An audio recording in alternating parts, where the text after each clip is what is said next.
거래량이 줄 거예요. 그러면서 하반기로 갈수록 이제 가격이 하락이 본격화될 것으로 보고 있고, 올해 하반기 그리고 내년까지도 이제 집값 하락세가 이어질 가능성이 높겠죠. 이 근거는 뭐냐면,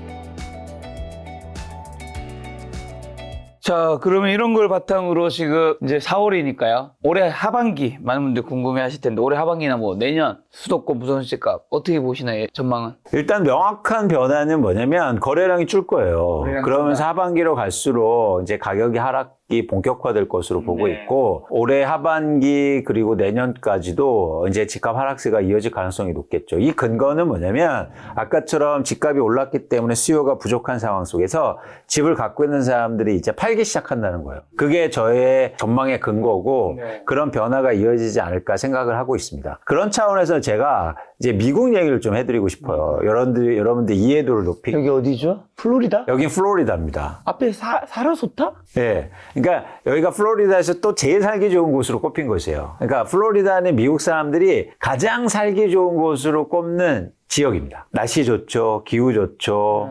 그 다음에 여기가 상속세가 없어요. 집도 좋네요. 상속세가 없어요. 그러다 보니까 돈 있는 사람이 몰려 들어가는 거죠. 3년 전에는 이 제프 베조스, 아마존의 제프 베조스가 여기에 이렇게 집을, 대저택을 3개나 이렇게 매입하기도 합니다. 그러다 보니까 이게 지난해 말부터 올해 2월까지인데 우리가 알고 있는 주요 대도시에서 플로리다도 이주를 엄청나게 해요. 그래서 뉴욕에서 5,000명 이상, 샌프란시스코, 워싱턴, 보스턴 이런 데서 사람들이 엄청 이주하죠. 그럼 이렇게 하면 어떻게 됩니까? 날씨 좋죠. 사람들 많이 움직이죠. 세금 없죠. 그러면 당연히 집값 올라야 되는 거 아닌가요? 그렇죠? 근데 최근에 집값이 폭락하고 있어요. 왜죠? 이 지점이 중요해요. 뭐 공급이 더 많이 됐나요? 잘 보세요. 이 지점이 중요합니다. 뭐냐면 플로리다가 그동안 이걸 보시면 팬데믹 이후로 집값이 가장 많이 오른 지역이에요. 네. 그렇죠? 많이 올라서 많이 빠지는 겁니다. 왜 그런 현상이 나타나냐면 아까도 얘기 드렸듯이 많이 오르니까 이 그래프는 플로리다 하우징 디맨드인데 많이 오르니까 수요가 일단 줄어요. 당연하죠. 비싸니까. 그렇죠. 그러면서 2023년부터 거래가 안 돼요. 그렇죠? 근데 2023년부터 집값이 빠지지 않습니다. 거래 안 되는 게 상당 기간 지속되잖아요. 그럼 다음 현상을 보세요. 이 그래프가 급증하고 있죠. 이건 뭐냐면 Change in Supply of Homes for Sales예요. 매도 물량이라고요. 집을 갖고 있는 사람들이 지금 엄청 팔기 시작했어요. 그러니까 지금 집값이 이렇게 플로리다 갑자기 급락하는 거라고요. 자, 정리해 드릴게요. 플로리다에 주택 공급 없습니다. 건설사들 집 못 줘요. 땅이 없어서. 그런데 집값이 많이 오르니까 살만한 수요가 줄죠. 그러면서 제일 먼저 나타난 현상은 거래가 안 돼요. 근데 이 시간이 조금 지속되면 뭐다? 매물이 증가하면서 집을 갖고 있는 사람들이 팔려고 하면서 집값이 떨어지는 거예요. 지금 우리나라는 2단계에 있는 거예요. 지역별로 차이가 있지만 사실은 가격이 많이 올라서 수요가 감소한 상황입니다. 그래서 아까 말씀드렸잖아요. 이 그래프를 다시 한번 보여드릴게요. 이게 서울의 아파트 거래량인데 어떻습니까? 거래량이 크게 줄죠. 그건 뭐냐면 가격이 올랐기 때문에 살만한 사람이 준 거예요. 그 증거는 여기에 있습니다. 이건 뭐냐면 서울의 주택구입 물량 지수인데 중간 소득의 가구가 대출을 받아서 집을 살 수 있는 아파트의 양이에요. 어때 보입니까? 10년 전에는 중간 소득 가구가 20채 넘게 살 수 있었어요.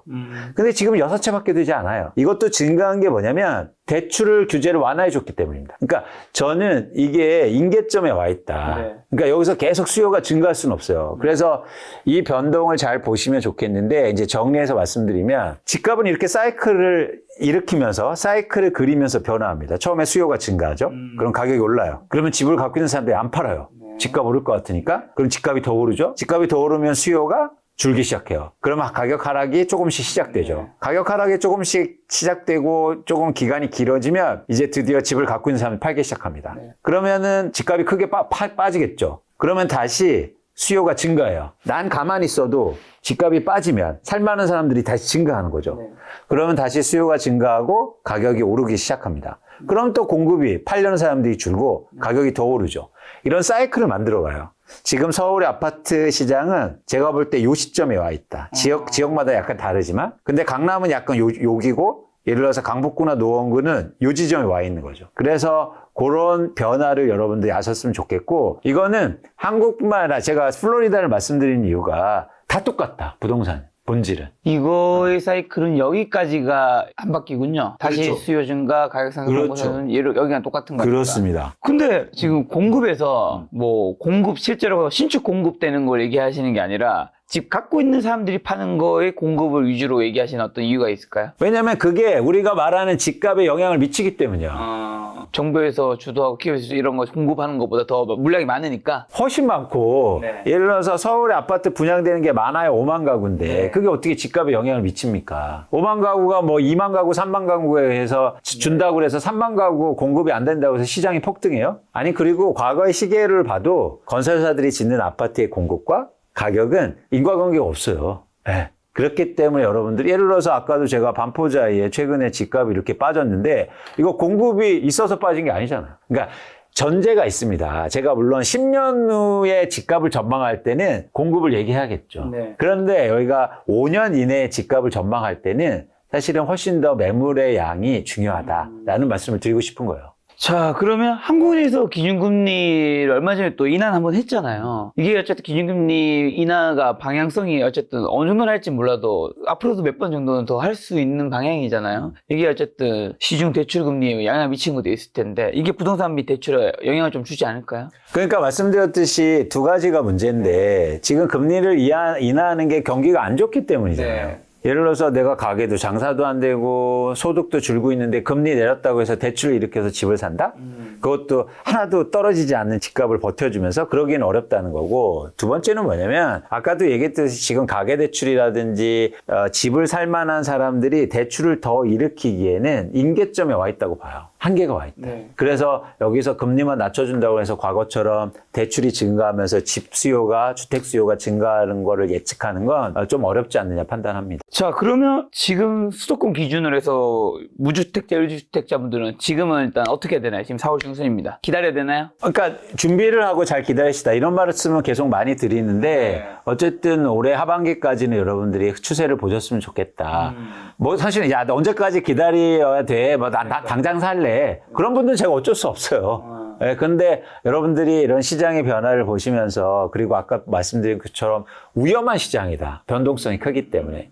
그래서 잘 고려하셔서 지금 집을 사고 내 집 마련을 무리하게 하실 때는 아니라는 말씀을 드립니다. 그리고 뭐 공급 얘기해 주셔서 이건 뭐 지난번에도 여쭤보긴 했지만 26년, 27년에 진짜 서울에 물량이 없다면서요. 공급 물량이. 이것 때문에 공급 절벽으로 집값 오른다는 얘기 있잖아요. 그건 아니라고 제가 명확하게 얘기 드린 거예요. 예, 그거는 근데 과거에. 반대쪽에서는 그게 맞다고 또 명확하게 얘기를 하셔서. 아니, 증거를. 그러니까 증거가 없어요. 부동산 인터뷰하면서 드는 생각은 상승 얘기하신 분들은 상승에 맞는 근거를 가져가서 얘기해요. 그러면 저 붙여주세요. 그것도 이유가 있어. 김 작가님, 근데 대표님 얘기도 일리가 있어. 저희가 그래서 얘기했잖아. 혼란스러워. 제가 토론을 한번 하고 싶다고. 김 작가 TV에서. 네네. 그랬더니 저하고 다 안 하려고 하잖아요. 아, 그래, 알겠어. 누구를 해야 될까? 고민해 볼게요. 그러니까 이건 토론으로 풀자고요, 그럼.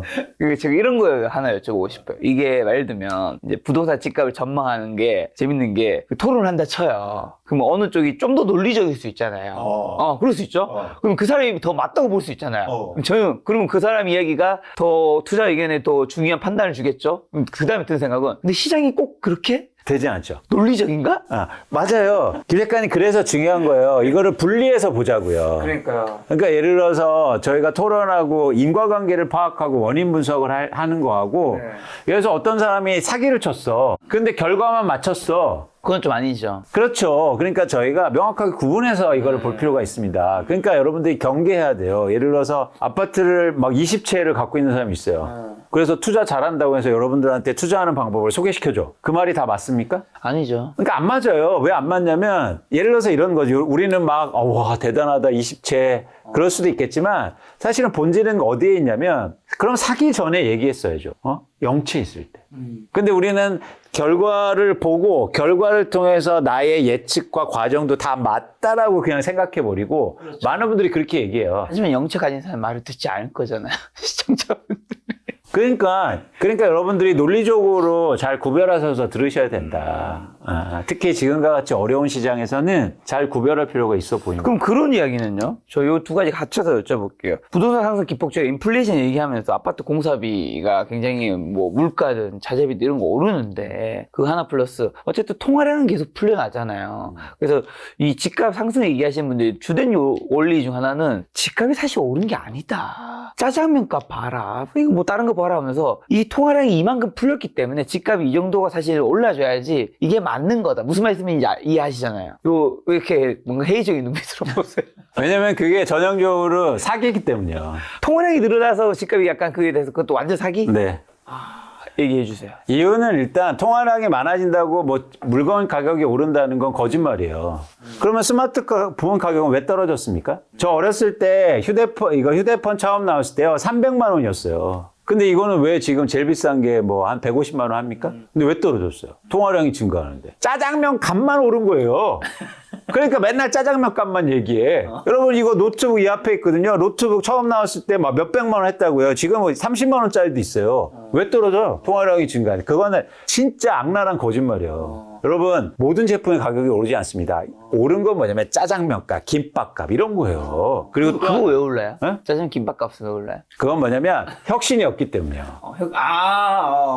기술 혁신이 없으니까. 기술 혁신이 좀 없는 영역일 수도 있고 어떻게 보면 근데 IT나 이런 건 사실 혁신이 일어나면서 정말 좋은 제품들이 나오고 하니까 그러면서 가격이 낮추는 가격이 거죠. 낮춰지고. 네. 그러니까 여러분들이 이건 완전 거짓말이다. 인플레이션의 통화량이 증가해서 모든 제품의 가격이 오른다는 말, 뭐 물건의 가격이 오른다는 말은 말도 안 돼. 아니 이건 예를 들었으니까 여러분 이해하시라고 생각합니다. 제가 억지 부리는 게 아니에요. 두 번째는 그러면 부동산이 예를 들어서 혁신이 없은 분야면 가격이 오를 수 있죠. 그런데 중요한 게 있어요. 왜냐면 부동산은 지금 투자로 거래되고 있다고요. 예를 들어서 인플레이션이 되고 통화량이 증가하면 투자로 거래되는 자산은 모두 오릅니까? 그런 건 아니겠죠. 아니죠. 전형적으로 생각해 볼게요. 아까 제가 반포자에 말씀드렸죠. 반포자에 제가 다녔던 GS건설에서 만들었거든요. 네. GS건설 주가가 반포자에 지을 때는요. 분양할 때 말고 지을 때는 주가가 18만 원이었어요. 근데 지금 2만 원이에요. 투자로 거래되잖아요. 그러면 인플레이션과 통화량과 상관없이 가격이 폭락할 수 있다고요. 이해하셨습니까? 그래서 부동산이 무서운 거예요. 네. 투자한 사람들이 많을수록 인플레이션과 통화량과 다르게 집값이 떨어질 수 있어요. 이해하시죠? 그럼 질문이요.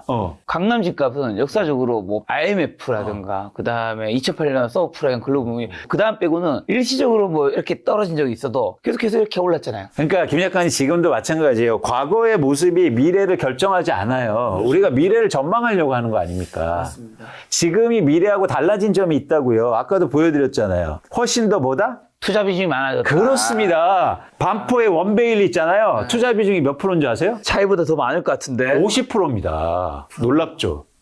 진짜 많다. 투자로 갖고 있다고요. 그러면 주식 50억, 60억짜리 한 주를 들고 있는 거예요. 그러면 잠이 오겠습니까? 그래서 조금만 떨어져도요, 잠이 안 와요. 이런 상황이야. 거기 가지고 있는 분들은 돈이 많은 분들이니까 잠이 좀 올 수도 있지 않을까? 아니, 거주하는 사람은 많을 수 있는데, 투자로 갖고 있는 사람들은 거기서 거주가 안 되는 분들도 많다고요. 그렇죠. 전체에 살 수 없으니까 갭을 끼고 사는 경우도 있고. 그렇습니다. 그렇기 때문에 여러분들이 이 시장의 변화, 과거와 다른 시장의 변화를 이해하셔야 돼요. 예를 들어서 10년, 20년 전에는 투자 비중이 뭐 10%, 20% 내외였어요. 네. 근데 지금 강남의 투자 비용이 거의 45%를 넘어가요. 투자로 다 갖고 있다고요. 그러면 투자 자산이 인플레이션이 된다고 다 오른다? 이건 아직도 많은 전문가들이 사용으로 부동산을 보기 때문이요. 쓰는 걸로 보니까 김밥처럼 얘기하는 거라고. 절대 아니다, 여러분. 그래서 아까 보세요. 그럼 플로리다 집값은 왜 빠집니까? 이거 보세요. 플로리다 집값이 갑자기 20, 30%가 왜 빠져요? 인플레이션이 되고 통화량이 증가하는데 미국 통화량 더 많이 증가해요. 근데 왜 빠지냐고요? 이건 투자로 누군가 갖고 있기 때문에 투자 자산의 속성이 그렇게 돼버렸어요. 그래서 유의하셔야 돼요. 부동산도 좋은 데는 지금 투자 비중이 높아지고 있습니다. 그렇습니다. 좋은 데일수록 투자가 더 많이 됐거든요.